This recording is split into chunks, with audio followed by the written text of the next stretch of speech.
Okay, welcome everyone. This is finally a live edition of Flicks and Swizzle Sticks, a cocktail hour production. I'm Nikki Smalls, and who's with me? Officially irritated. Officially Irritated is with us. I think Yes. she also goes by Georgia Beers on occasion, if I'm not mistaken. On occasion, when she's not officially irritated. Got it, got it. And I'm gonna- Melissa, and I'm here too, Melissa Brayden. Yes, Melissa Brayden is not officially irritated. No, I'm very happy to be here. Thank you. I'm very happy to be here too. Georgia will be happy to be here in about 5 minutes. Just get her a couple drinks, you know how. That's This is right. down to here. I'll be happy. We apologize for being a half an hour late. We have things to do. My fault. It's all on me, guys. We're extremely Technical important. difficulties on my end.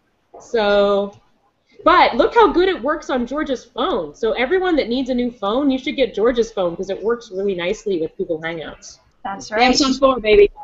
Yes. So you're joining us for a new. We're kind of trying out these little feelers of the live Google Hangouts where people can comment and make questions during the show. And I think it works pretty good for those of, if anyone's watching out there, and if you want Because to they might have comment. pulled up when we were late. Yeah, because we were really late. They were like, ugh, girls are never on Hey, time. they can watch it later. You It'll can be watch good. it later. It's literally available as soon as I hit stop. You can watch an archived version, which is really cool. But there's also like a 10 to 15 second delay between the time that you type in your question and we see it. So we're not ignoring you if you do type in something. I promise. We will actually answer you. But we have a quick thing to announce. We have a winner from last month. Me and Sherry talked about classics we had never seen before. And Cheryl Hansen wins. Congratulations, Cheryl Hansen. You commented on the... Yay, Cheryl! You commented during the show last time. We appreciate your patronage. And you get to choose a Blu-ray or DVD of either The Man Who Shot Liberty Valance, Valley of the Dolls, or Taxi Driver. And if you listen to the show, then you know which one of those I would choose. Valley of the Dolls. It's not Valley of the Dolls. Spoiler alert. This show is titled Location, Location, Location. That was really dramatic what you did right there with your hands. That was tremendous. This is the whole cool thing about having video hangouts. You see this Oh my gosh. instead of just silence. So for this show, which we made Melissa choose, and Yeah. first off, can we first have a moment of silence, or at least a drink, over the fact that we have finally done another show together after way too long. It's been way too long, you guys. It's been like, I don't even know how long it's been, actually. It's been really long, like months and months. Like at least 6 months, because the last one me and Georgia did was a while ago. I know, you guys totally ditched me on that one. Well, okay. It was about a scary movie, though. Yeah, you would have hated it. We Carly, had a little video of you in the corner. We had a little video of Melissa in the corner crying and hiding her eyes while we were talking about the scary movie. So, and she yeah. would have been like, We did you a favor, Melissa. We did you a favor. That's you true. are welcome. But we actually have a watcher. Carlene Spry is watching. Hi, Carlene. Hi, Carly. She says, I was fascinated by the technical difficulties commentary that was going on, so that was entertaining in the interim. You're welcome. Oh, good. I'm glad we could help you. Well, I'm sure we'll have more technical difficulties and we can bitch about them again. Wait, Yeah, I no, have a that's- question. Yes, Melissa. I just wondered what everybody was drinking. That's a really good question, Melissa Brayden. Hmm? Not enough. Georgia Beers is drinking the tears of Google. I love that Hard out sign. there. You should just tape that sign to your chin, Georgia. I should. I'm drinking Di Serono on the rocks. I already had a Di Serono and Diet Coke, but that's gone. So we're moving on now. Melissa, what are you drinking? You're just drinking the straight stuff right now? Straight stuff. Wow. Woo! I have a Kentucky Mule, but I brought a secondary beverage in case we didn't get the technical difficulties in time. So I do have a drink on deck. Nice. Fireball and Diet. Ooh. I And like Georgia? Oh, yeah. I'm having my usual go-to, which is a Rum. Captain Morgan Coke. I don't have a drink on deck. I have a bartender on deck. Nice. So as soon as I'm there, I'll have it delivered. It'll be delivered. Perfect. I gotta get something right, Melissa. If you're going to get something right on this show, it's important that it be a beverage. You got that right. So, whatever. Anyway, our show, if you want to talk about what it's actually about, we made Melissa choose because we were punishing her for taking so long to do a show with us. I was in school. Yeah, you were like really busy. It was a time in my life. Yeah. Well, do you want to tell us why you chose, or what you chose and why? Yeah, when I was given the task of picking a show topic, I went with I guess, Nikki, you titled it Location, Location, Location, but initially I think I was longer-winded with it and basically said, I love movies where the setting is very much a character in the movie itself, and those are the movies that get me excited. And if I look at my favorites list, it is filled up with movies where the city plays a prominent role. So I suggested this, and that is what we've done. We've each chosen a movie where the city is a rather vibrant backdrop to the story. Perfect descriptor, Melissa Brayden. Thank you. I think originally we called it like To the City with Love. Yeah. That'll work too. Yeah, but then I realized, the Mystic isn't really a city. It's like a town. So I was like, oh, how technical. I know! But I mean, whenever I tried to call it the romance show, everybody was like, well, that one movie isn't a romance. So I was like, okay, well. Oh my gosh, let's get to that movie because I have a lot to say on that topic. Okay. Well, hold on a second. We're not there yet. Number one, we want to thank everybody for supporting our show and that you actually show up and like watch it and also comment on it and stuff and donate. Those of you that donate, that's pretty awesome. But if you want to support our show, you can go to audibletrial.com/cocktail hour and sign up, and then that gives you a free book and it gives us some money. Not much, but a little bit. And it helps buy you movies, which is nice. You guys, I just realized something horrible. What? In order for me to get the bartender to deliver my drink, I need to text her, which I can't do because I'm on my phone. If you could just yell really loud.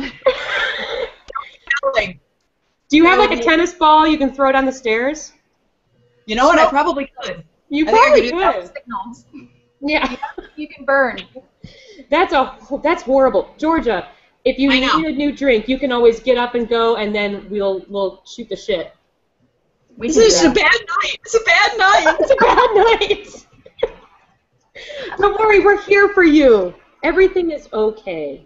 Oh my goodness. Okay, so 3 of the movies that we each chose one because we've seemed to be a bit chatty. So 4 movies is too much for us. You took away a movie because we take too long. We take chatty. What are you talking about? No, but I mean, like, if we didn't have that much to talk about, it would suck.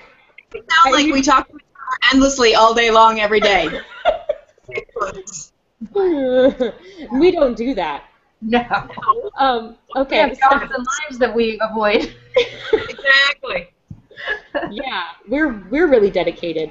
So originally we did used to do four movies, but it's just too much. It's too much. But this works out better because, you know, each of us gets a say and we get to pick a movie and it's great. I was gonna choose Manhattan, but I've already done a show with Michael on a black and white movie show about Manhattan, but that movie is fantastic for this. But I'm assuming that we're going to be able to do like several shows with this as a theme because there's plenty. But Georgia chose Mystic Pizza, Melissa chose Dangerous Beauty, and I chose Frances Ha. So if you guys disagree with our choices, we don't really care. We're going to talk about them anyway. But you can always comment, and maybe we'll add your choices to the next one. So Georgia, why don't you tell us about your choice and why you chose it? I chose Mystic Pizza for many reasons. It came to mind when we were talking about location and a movie that the location was just as important as the characters themselves. Also, it came out at I don't want to say a formative time for me, but I saw it when I was pretty young, and I've seen it several times since, and I feel like it's really well written. It resonates with me. I love all the characters. I never get tired of it. And what I find interesting is that pretty much everybody in it has gone on to have a really lucrative and successful acting career. Very true. So I like that. Plus, I like to watch how young and cute Vincent D'Onofrio was. I know. Because he's kind of just like, not swelled, but like, he just looks really old now. I think it's the first movie I ever saw Annabeth Gish in, and it started my crush on her that continues to this day because I just think she's an amazingly underrated actress. I agree. Although my first movie with her was Shag, I think. Yeah, I don't think I saw that first. Oh, yeah. Well, it might have been first. It might have. I don't know. My memory is all hazy from that time. I was a wee nipple. Can I give you my alternate title for this movie? Yes. Okay, so I saw this movie for the first time today. I had never seen it before. I'd like to call this movie "Come to the Fishing Village for Pizza and Gigantic Hair." That's what I call it. And let me preface that by saying that I really enjoyed the movie, and I thought it had a lot of really refreshing qualities to it. And I kind of wondered up front, I thought that the backdrop would be a little more pizza focused with the pizza shop, but Mystic being the fishing village really was that central location that we were talking about. I mean, we had the character of Bill who worked on the water. We had the girls who were sneaking down to the dock.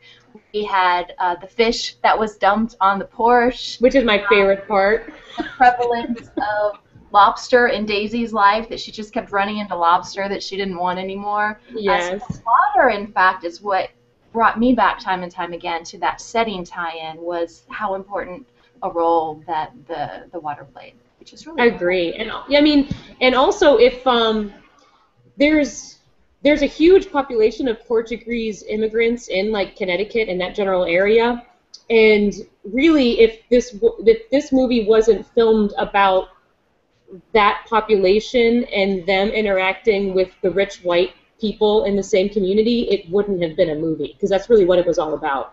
And, right, and yeah, go ahead.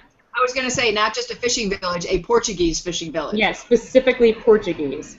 And actually, when I was in grad school, I had to take a lot of linguistics classes, and there was a really huge study that was done in a small Portuguese community in Connecticut somewhere. I don't remember what the town it was. I'm sorry, Sandra Moran, you probably know it. But they did this dialect study, and there was a completely separate dialect from the Portuguese locals to the white locals, and they really didn't mesh well, which worked in with the movie, because they were seen as like an us versus them kind of a thing. But then the town became extremely touristy, and then the dialects kind of shifted and meshed, and then became a new dialect because they were seeing themselves as an us versus the them tourists. Wow. So there you go. Yeah, that's an interesting dynamic. And, you know, for anybody who hasn't seen the movie, just backtracking a minute to kind of give you the summary, it follows three girls who are recently out of high school and coming of age in a sense, and we get a chance to follow each of their individual romances, which at first I was really excited by the premise because, you know, I love romance, but as it went on, I found it was really about something else. It was about these women figuring out within the romance what standards were okay with them, and learning something about themselves and who they were, and I thought that theme really rang true. It wasn't just a fluffy romance. It had some coming-of-age elements that I thought were quite prevalent. Yeah, I agree with that. And it was really a lot about, you know, their interactions together and them growing as friends in this small community. And I found that much more interesting. The romance was kind of like secondary to that, which I really liked. There's also the relationship between the sisters was a big deal as well. Yeah, because they had a tough time.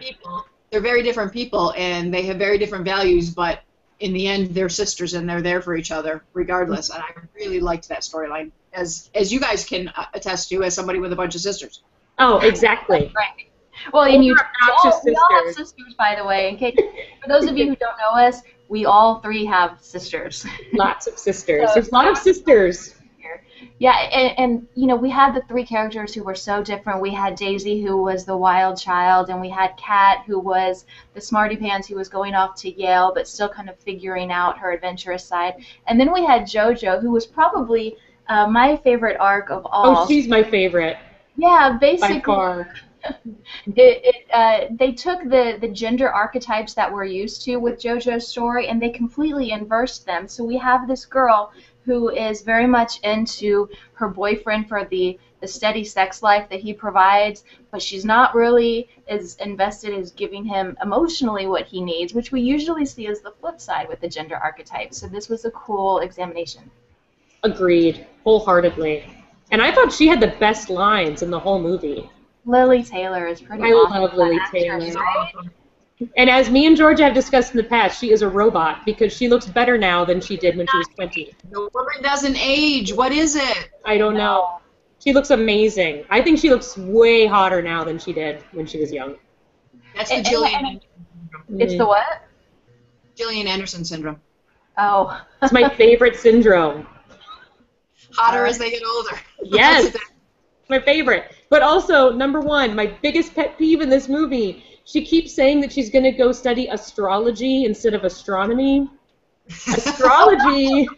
The other character said that. She corrected them. No, she said it again later.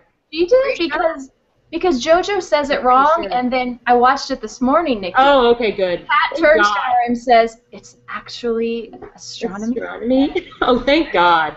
Because I was like, it's not astrology. But I think we would be remiss if we didn't take a moment to talk about the height of Julia Roberts' hair. I know. It's a character all in itself. There are moments in that film where her hair is taller than her entire face if we were to set it here. And she has a large face. It's not tiny. She has a long face. It's mostly mouth, but there's a lot of face there. If you've seen Pretty Woman, that's nothing, people. You have to check out Mystic Pizza and the height of hair in Mystic Pizza because it's not just height, it's also width. It's volume, and she spends a lot of time tossing and fluffing for maximum volume. She flips and she digs and then flips back. You youngsters grew up later than that. That was the 80s, and that's what we did. It was big hair. It was all about how big your hair was. No, I did this thing where I pulled it out to the side and then spray it. No. So I had these wings. So that it would like stick straight. You would have it out here. Yes, pull, spray. Oh yeah. It was. And then you pull up, spray. Yeah, I did that. What about Matt Damon's one line in the movie? You can do it right. Oh yeah. What'd you say, Melissa? I said, what about Matt Damon's one big line in the movie? Did everyone? I know. He's like 13 or something ridiculous. That was his first ever movie. Yeah, he said something like, "Pass the green stuff, Mom." Yeah. And he nailed it, damn it. He was awesome. Nailed it. Oh, DK Linda wants to know what's in the sauce. It's a secret, DK. It's a secret. And you know, I've eaten at Mystic Pizza twice, the actual restaurant, having never seen the movie apparently since I just watched it for the first time today, and it is really good pizza. I went back the next day because it was so good.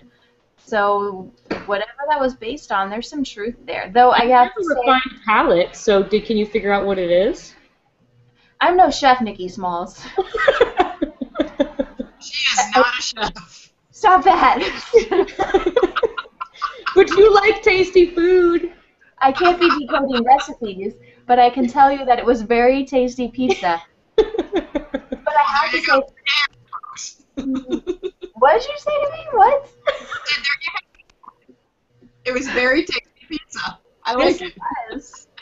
That is my one quibble with this movie, however, is the really rather predictable storyline with the food critic. Yeah. That was a bit of an eye-rolling moment, and I was kind of like, let's get back to the other stories. But I went with it. I get that it's the feel-good part of the movie. So. Yes, exactly. Oh, Carlene says, "Preach, Georgia, those young whippersnappers."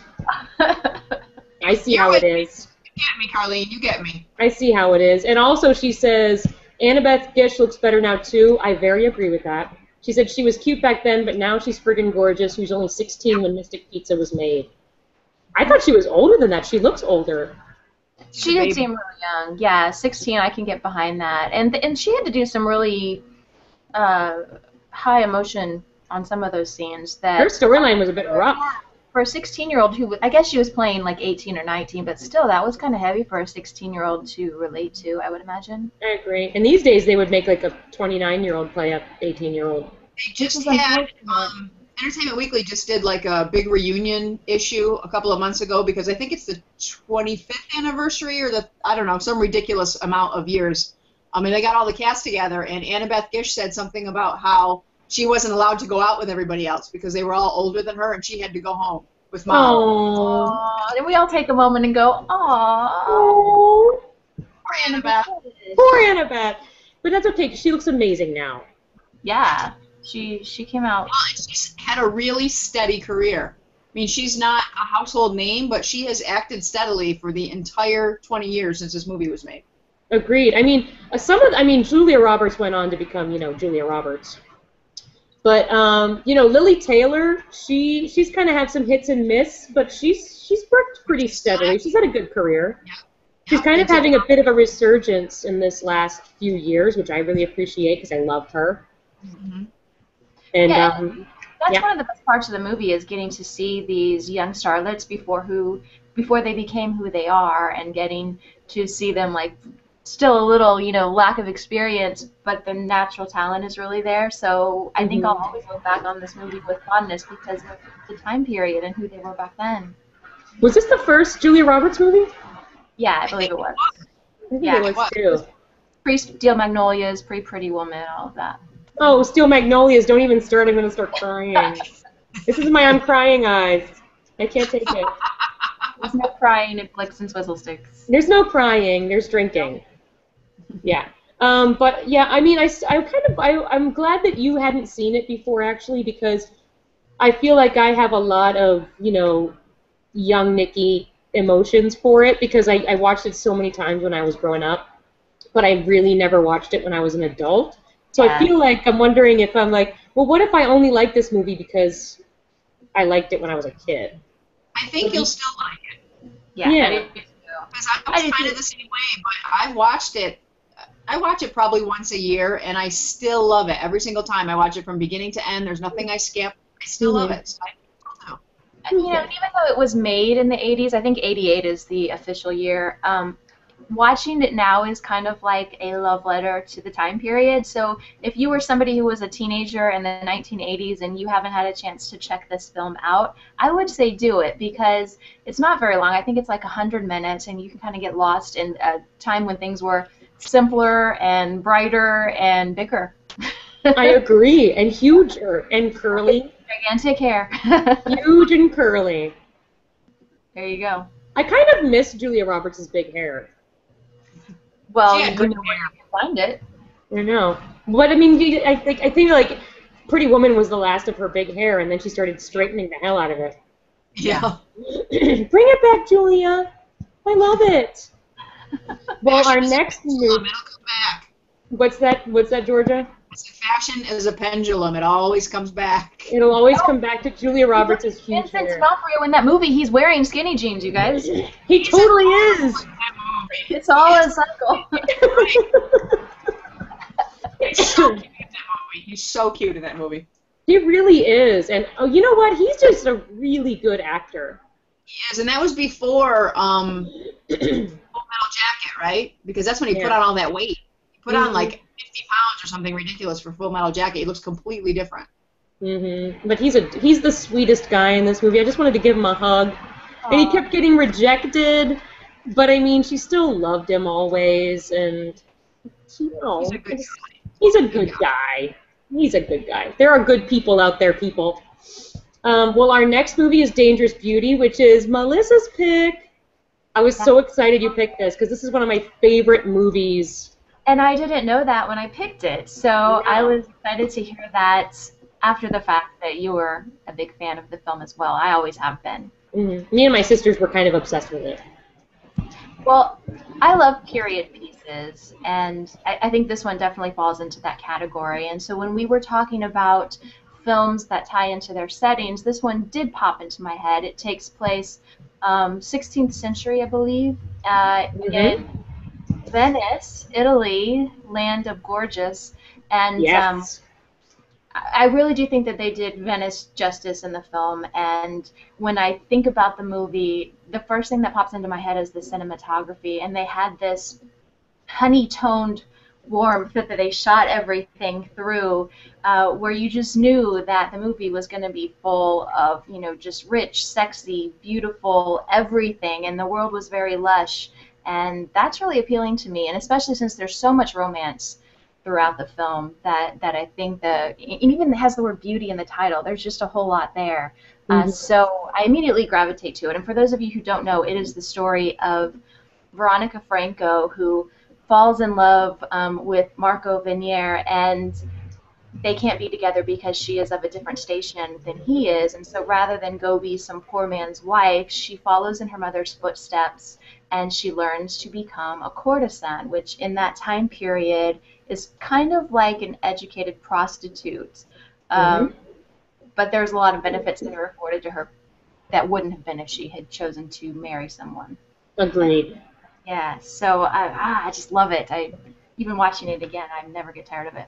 And it really is a true story. There really was a very famous courtesan named Veronica Franco, and that specific sort of courtesan was not just used for the sultry passions. It was also mostly used as a advisor. So they were meant to be intellectual. They were meant to stimulate their conversations with their suitors. They weren't just supposed to be there for the sexy times, which is really cool. But she was a famous poet. Yes. And you can go read her stuff. I'm sure it's on the internet.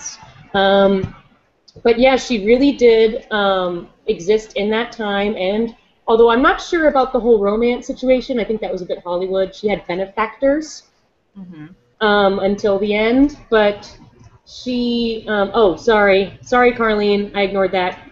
And she said, Carlene says, going back to Mystic Pizza, I think you are all forgetting Julia's amazing star turn in Satisfaction, also starring Justine Bateman in 1988. I love Satisfaction. I love that movie. She's right, yeah. I'm sorry, Carlene, I forgot about that. I used to watch that all the time, too. But yeah, Veronica Franco, she really was brought in front of the high court, the religious high court, the holy court, for the Inquisition to be blamed for the plague. And she really did get acquitted, possibly due to her connections, wink, wink, with the nobility of the time. So, Georgia, you had never seen this before, am I right? No, I have not, and I watched it like 5 hours ago. And how did you like it? I really liked it. I wasn't sure in the beginning where it was going or how it was going to, because, Melissa picked it, so it could have been a little over the head. No, I'm kidding. It's one of those movies that, while you really, really like it, it made me so angry. You get so angry at the way women are treated and were treated way back then. And I had a little bit of a hard time with Rufus Sewell, who plays Marco, because he is, in my eyes, he will always be the guy who's mean to Kate Winslet in The Holiday. Oh, yeah. You have to erase that. I know, it was hard. It was hard. He grew on me, though. He grew on me. Well, plus, I didn't like his character at first. I thought he was kind of a jerk, and then he kind of redeems himself. He was kind of a jerk. Yeah, I love Jacqueline Bisset as Veronica's mom, and how she's like, you know what? We're going to go in this direction, and here's what you're going to do. And I was like, this is cool. Yeah. It's baffling to me that the women who were essentially high-end prostitutes were the ones who were allowed to go into the library and read the books and get education, and the whole thing just made me angry. The end didn't go the way I was fearing it would go, and that made me very happy. And there's a line. Let me grab something because I wrote it down. There's a line towards the end during her trial that I really loved. She said something to the effect of, no hell could ever be worse than a state of perpetual inconsequence. I totally wrote that down, too, in my notes. Is that like the coolest line ever? Because that's how the women were treated. They were completely inconsequential. You were there to get married and pop out some babies. That was your job. Otherwise, sit in the corner and be quiet. And it's just so infuriating. And that's what it was like for so long. Oh, it's horrifying. It's horrifying. But overall, this is a really, I don't want to say heartwarming because that's a little over the top, but it's a beautiful movie. And I loved, it has a happy ending, and I liked that. I know, it really was good. I was worried. I kind of saw her swinging from some gallows. I was worried. Well, it had the potential to go that way. I mean, they could have gone, because I'm sure that happened a lot.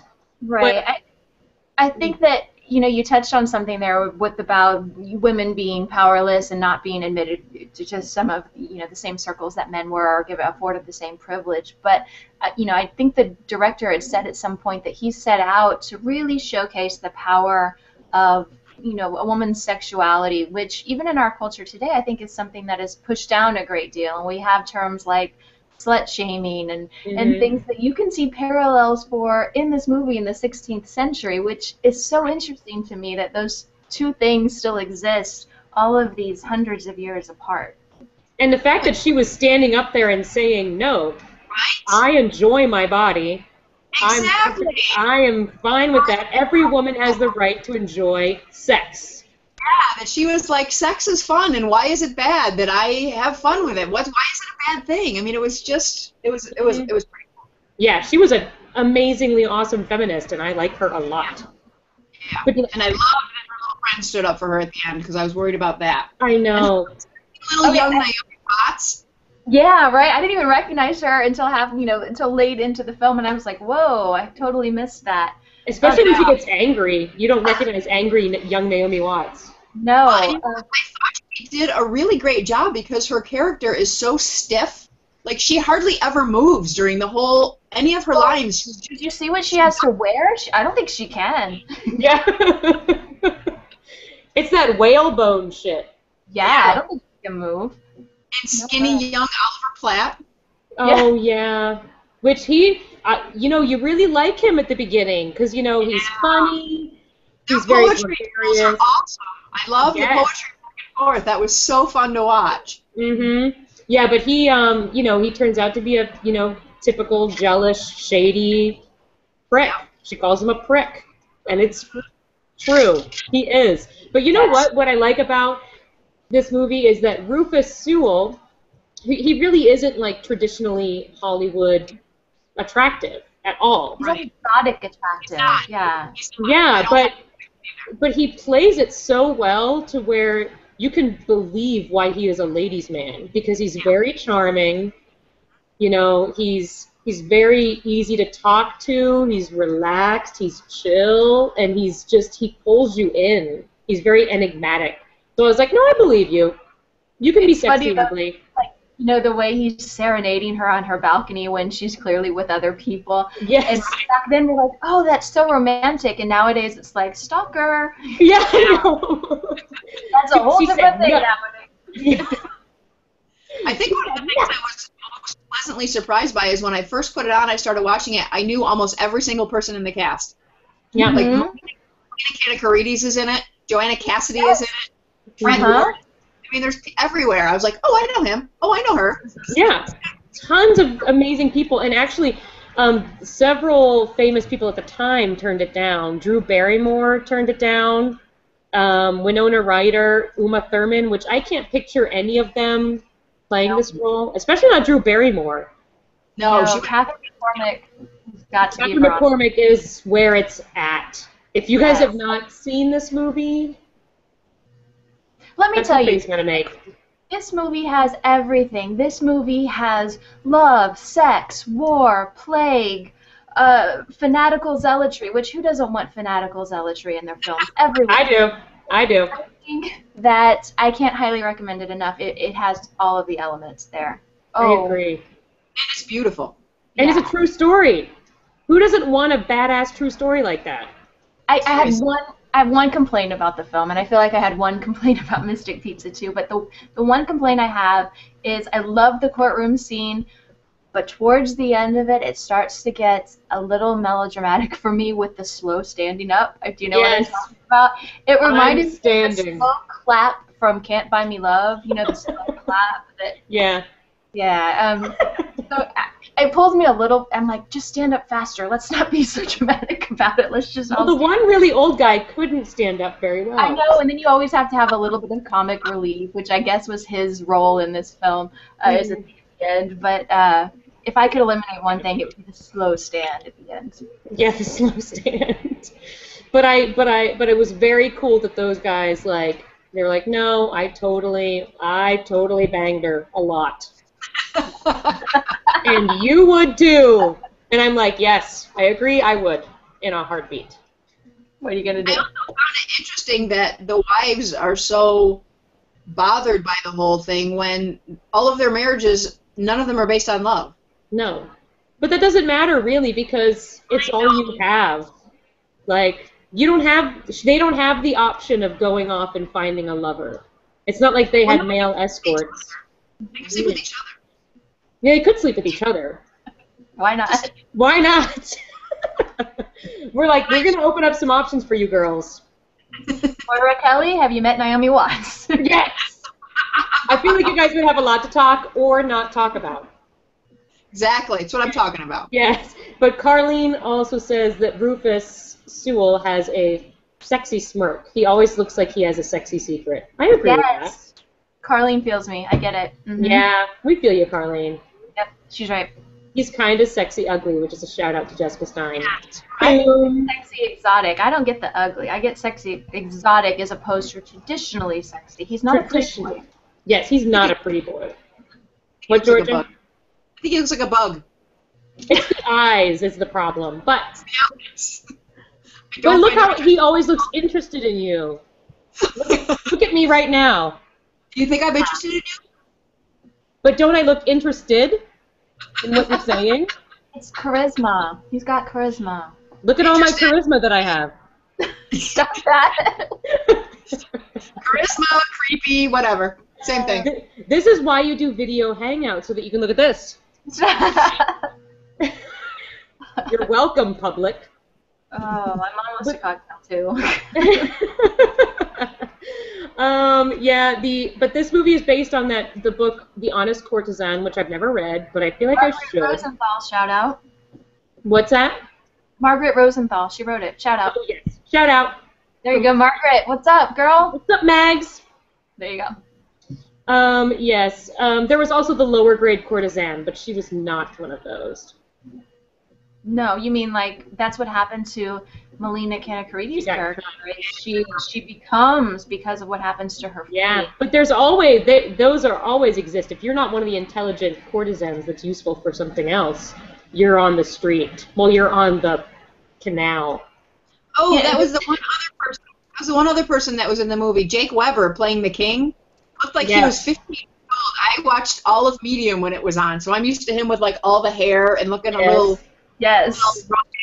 I was like, I had to do a double take. He just looks like a baby. Yes, I caught that too. What's the girl that played the girl that got cut? Melina Kanakarides. Yes. I always forget her name. I'm sorry. It's really long. It's It's really long. There's a lot of consonants. She's very Greek. She's very Greek. It's really Greek. I think that also one of the things that pulled me about this film that I liked so much is the use of the, good old montage for passage of time. We had several of them, and we had the Marco and Veronica falling in love montage, the music, and we had the Veronica learning from her mother how to be a courtesan montage, and then we had the Men at War montage. And I'm a personal fan of the montage, so I really dug what Hertzkowitz did there, and so I kind of would sit back and sigh every time one of them would come on. Speaking of the montages, how awkward is it to watch your mother service a man right in front of you? Oh, yikes! Touched him? Yeah, she did touch him. Like, this is how you do it. Notice what I'm doing, and you're like, okay. But I mean, I understand that, like, that's the way to like depersonalize it.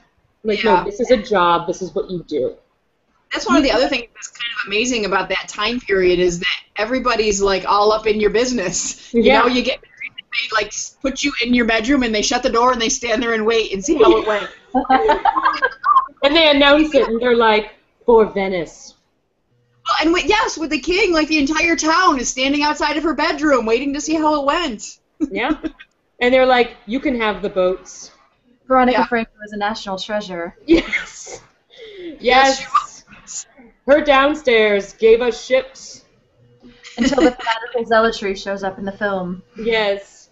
How fascinating that we love the woman's vagina when it gets her ships, but as soon as it brings the Once plague, that plague we hate shows it. up. Once that plague, you get that out of here. You take your pleasure and you leave. Carlene says, I totally banged her a lot. If I had a nickel for every time I've said that, well, I'd be broke. Oh, from what I said earlier. You go, girl. I was like, what? I told you there's a delay. Now. I totally banged. What are you doing? Carlene! Words. I know. Well, I am really classy. So there's that. Mm-hmm. Yeah, so, but overall, I mean, honestly, I still love this movie so much. And I think my sister introduced me to this movie originally. Like, well, this came out when I was 18, I guess. So I guess we watched it when I was in college. Yeah. But I loved it so much. Yeah, if you were 18, I was 20, and I believe I saw it in the theater when I was in college. Like, loved it. Love it. Go see it. It's really good. You can rent it on iTunes, everybody. Yeah, you can rent it. I don't think it's you can. Well, I think Georgia tried to get the Netflix, and it's like very long wait. Wait, they must have one copy. Probably. Well, it's an indie from like 1998, so I think it would be hard to get your hands on. But for $3 on iTunes, you can watch it in HD, which is even better than the disc itself. So She looks amazing in HD. yes, there you Catherine go. Cormack. And did we mention there's nudity? Because there is. She's really naked. There's a lot of naked. Also, how uncomfortable do some of those corsets look?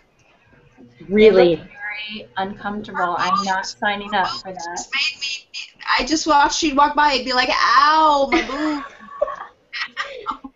Your poor testicles. Tight.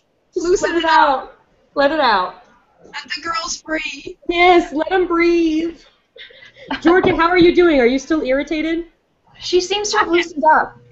I'm doing better, but my bartender. Oh, bartender. Run for another drink before the third film? My text messages have gone off a couple times, but I can't check them, so. Oh, I'm messing well, here, while I'm setting up the next movie, go and yell out your door. And then by the time you get back, we'll be talking to you again. Ready? One. Just run over there. Okay, so Frances Ha from 2012, which is one of my new absolute favorite movies ever. Ahoy, sexy. Ahoy, sexy. And then what did she say? Oh, starboard anal sex. Okay, so this is a story that follows a New York woman who doesn't really have an apartment, apprentices for a dance company, though she's not really a dancer, and throws herself headlong into her dreams even as their possibility dwindles. That's the IMDb description, and it is perfect. She also has her best friend Sophie, who is slowly not her best friend anymore. So I think we're finding Frances, who is our title character, our protagonist, if you will, in the midst of a transition in her life. Yes, because she's still, I feel like her brain is still in college. She's still emotionally immature. She still wants to just hang out and party, and she doesn't really want to do much in responsibilities or decisions. Right. Yeah. I guess you can describe this film as, I want to say it's 90 minutes. Am I right about that? I think that's true, because it was pretty short. It was pretty quick. It's 90 minutes, and we're following Frances in her life. And just to tie into our theme, she's in New York City, and I think that the film very much has a New York feel to it. New York film feel. Yeah. And it's shot in black and white. And for a lot of people, when they see that, that's a turnoff. And you initially kind of lump it up with, oh, that's like a movie with subtitles. It's not really my thing. Don't do that. It's a great film. And I think that our director probably was inspired by the French New Wave, if I had to guess, because this film felt very French New Wave to me, which was, you know, a movement in the 50s and 60s where the French filmmakers were actually shying away from films like A Dangerous Beauty, which would be a period piece, and they were into finding what was contemporary and what was now and what was gritty, and the films often felt like a documentary, and I think Frances Ha kind of fits under that umbrella, and so I imagine that our director was influenced in that way. That makes sense, though, because it really did feel like you were just following her around on her daily things and being like, what are you doing? Why are you making these choices? This is horrible.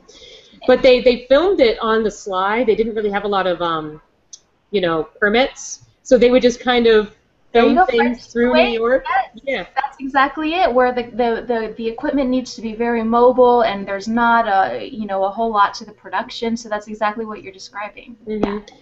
Yeah, and you know what I really like about it, especially with the whole idea of location? You watch how she interacts with 4 different locations. We have New York City. We have when she goes back to, where does she go? Suburbia. Like Midwest or something, yeah. I think it's like, I don't remember. Sacramento, that's what it is. So she goes to Sacramento to go hang out with her parents, which are played by her real parents. And her boyfriend is the director, by the way. Oh, perfect. Amen, girlfriend. You go. But they, her attitude is completely different in the different places. Mm-hmm. And it's like she goes to suburbia and suddenly she's wearing like floral print dresses and sweaters with like button-ups underneath, and she's very suburban. Even though she's still Frances, but like you can tell that she's kind of morphed herself into that. When she goes back to Poughkeepsie, she kind of goes back into college, and when she goes to Paris, you can tell it is Frances in Paris. And she's like, well, I didn't make any plans for this. Is Puss in Boots showing? Like, I don't know what to do with myself. Listen, I so get that Paris section because that is something I would totally do. And I would wind up in Paris going, what the hell have I done? What am I doing here? And if my sister is watching, she's nodding, going, oh my God, yes, that is you. But I so related to that. But, Frances Ha, you guys, it's not a deep film, but it's very authentic. And, at the crux of it all, we're talking about a friendship. And I really do think that the film examines, what happens to a friendship when life changes and the friendship changes. And I feel that Sophie, who's the best friend of Frances in this film, outgrows her to a certain extent. And Frances is left trying to, she's grappling, she's trying to figure out how to cope with the new change in her life. And I think we've all probably had friendships that we outgrew at some point or another. So I think it's very relatable. Peace out. Peace out. Did you like Frances Ha? I did. I liked it very much. It's been a while since I've seen it, but I think it's a testament to, is it Greta Gerwig? Is that her name? Yeah. I think it's a testament to how well she played this role, because I have trouble with aimless 20-somethings. Mm-hmm. I just want to shake them and tell them to get a freaking job and figure out what you want to do with your life instead of this wandering aimlessly. But I really, really liked Frances, and it didn't take very long. And so I think that was a testament to the way Greta Gerwig played this character. She's just so likable that even when she's doing stupid stuff, you want to root for her. You're just like, oh, really dumb, but it'll be all right. It'll be okay. Yes, so she has an eternal lightness that I think is very contagious. And we have a protagonist that, let's be honest, is not very likable. She insults her friends. She's a freeloader. She crashes dinner parties, adult dinner parties, when she has nothing adult to say whatsoever. But we forgive her for all of those things because of the fact that she runs through Chinatown and she runs everywhere. She runs and twirls her way to work every day, and we love that about her. And that's another great montage moment, by the way, is when they're showing the passage of time into summer, and they do the montage of her running. I love that. Mm-hmm. But yeah, I mean, like, well done, because it's hard to make us love a protagonist who does those kinds of things. Exactly, and she's really flaky. She's really selfish. She's totally flaky. She's really flaky. That's the perfect word for it. Yeah, and the problem is like it's like she's so desperate for this one very specific kind of relationship, and that's the relationship that she had with Sophie, where you just want to be with this person all the time. Not a romantic relationship at all. It's just like, I love this human person. I want to be with them all the time, and that's all. But like for a lot of things, like relationships that are that intense that aren't, love relationships, they fizzle. Like one person eventually is like, okay, yeah, but I need to go be an adult now. What is it she says about her and Sophie? It's something to the effect of, we're the same person with different hair. Yeah. She says that a lot. She says we're basically the same person, which you hear when you talk to like young people. They describe each other like that when they're like their best friends. Like we're basically the same person. Basically, I think spirit animal is a very prevalent term right now. Yes, it's my spirit animal. Spirit animal. Yeah, but when she loses that, you can really tell that she's desperately trying to make that connection with a new person while trying to maintain that relationship with Sophie.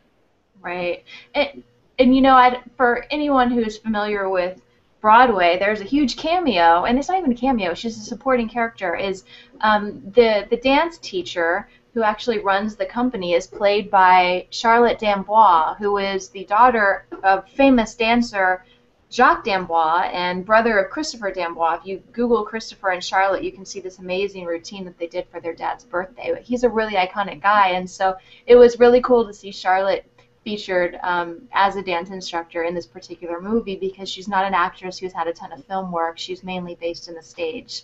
So when she was really good at it too. Yeah, when she showed up, I was like, "Whoa, Charlotte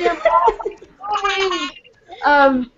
I was on a plane. Unless his Broadway brain exploded. Yeah, my Broadway brain exploded, and I was on like a 14-seat plane ride with her once, and she had a ball cap on, and I thought, is that Charlotte Dambois? I don't know. It was like a 6 a.m. flight, so I didn't want to bother her. Halfway through the flight, she starts unwrapping her foot, which is bandaged and bleeding, and I knew that's a dancer right there. That's Dambois right here on the flight with me, so pretty cool. She had a really important part, even though it was small. She tries to give Frances, because Frances really is not a good dancer.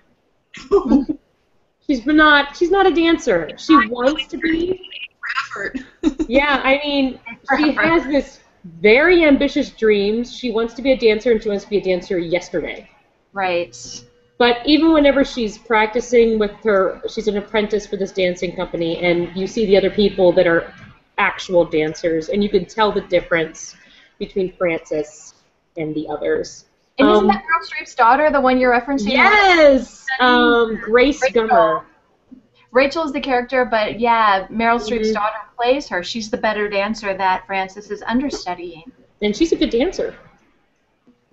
She is a good dancer. Yeah, and not to be confused with Mamie Gummer, who looks identical to that exactly Gummer. don't they? It's freakish. Like, me and Kate had to look it up because I was like, wait, is that Grace? Is it Mamie? Mamie? Grace?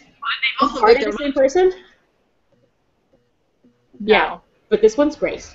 And it's oh god, that scene with them in the dinner party. I just want to be like, you need to stop talking. Please stop talking. It's painful. It's painful to watch. I know.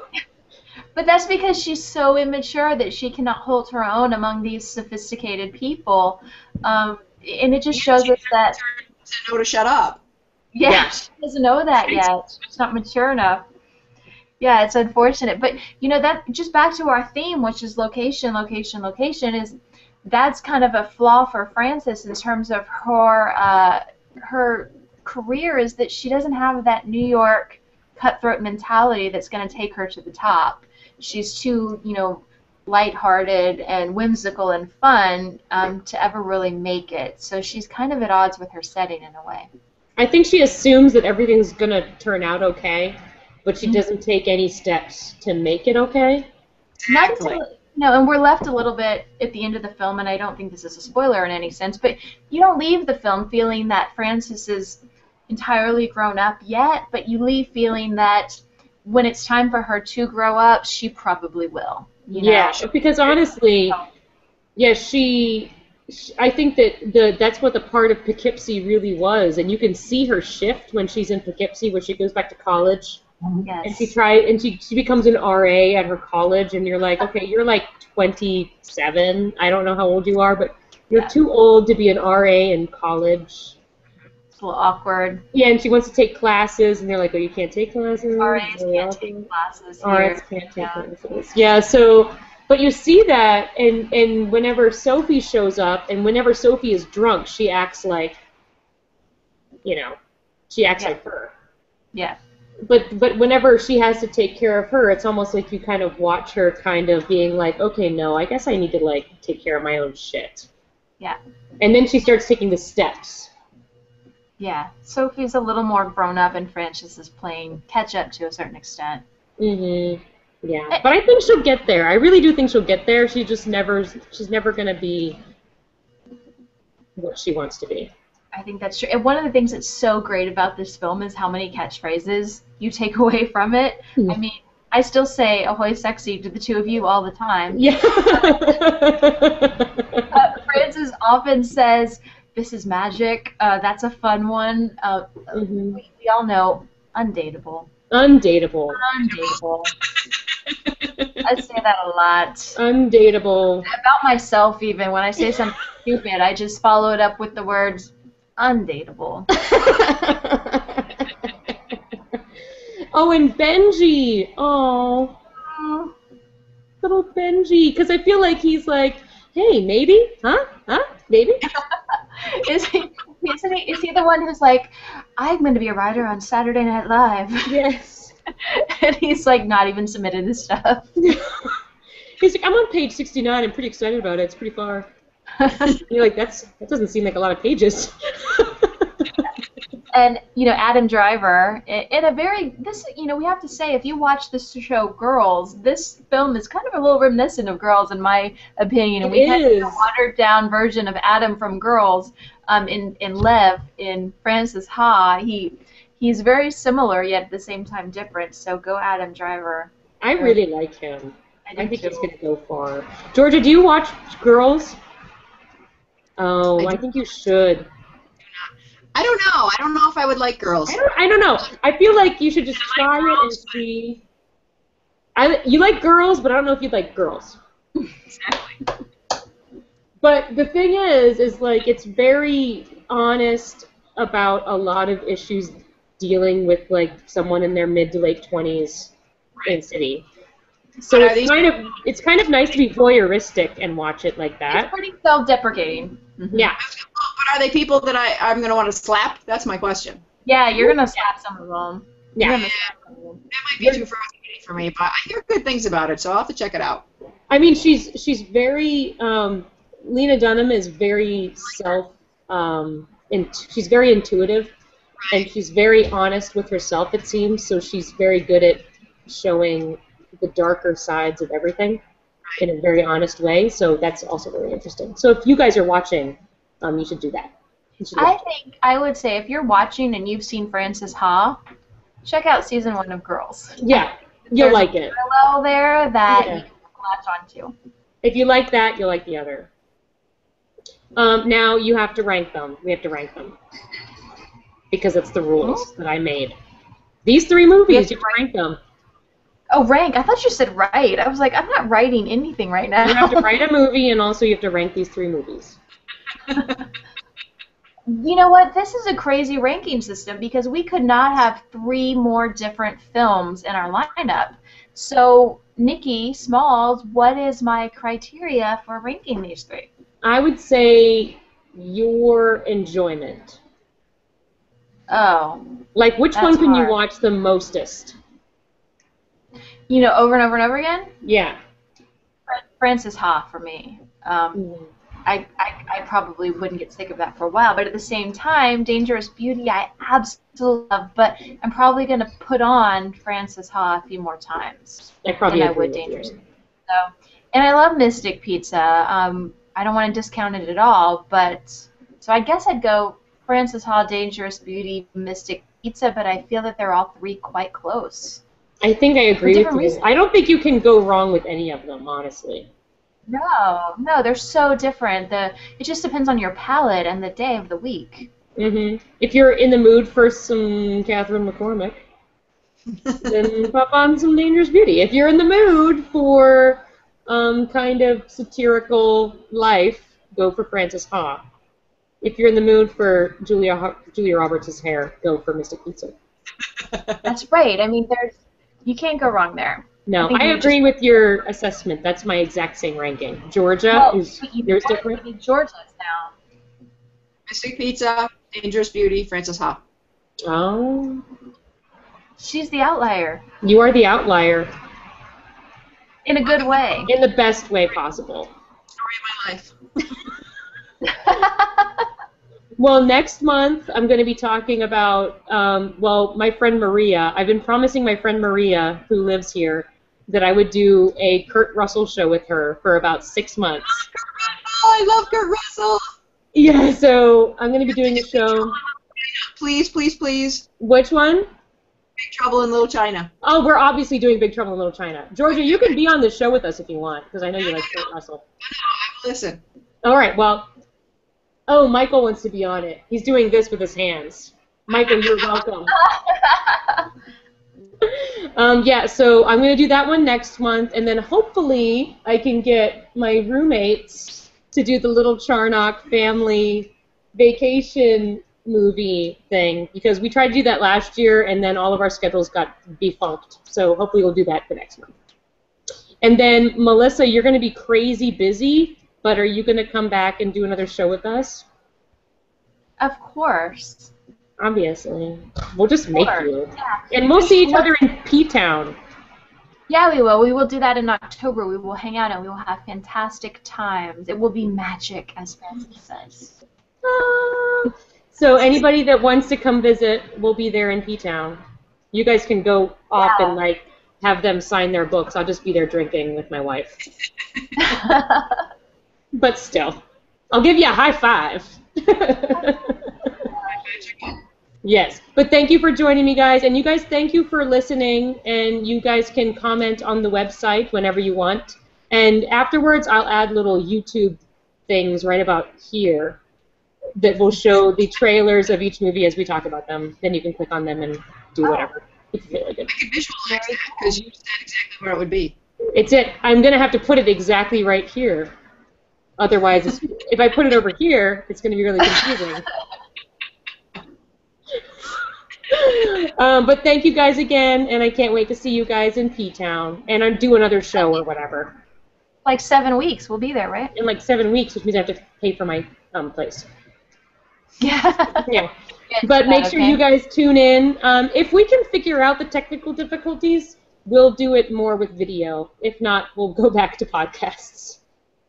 Well, I'd have to say we were delayed by 30 minutes, so next time maybe like 15 minutes, and then the next time. 15 minutes next time. There you go. Now I was thinking 3 more shows. We're gonna be ahead of the game. It's gonna be awesome, guys. Okay, so everybody, you have to all say good night. Good night. Good night. Good night.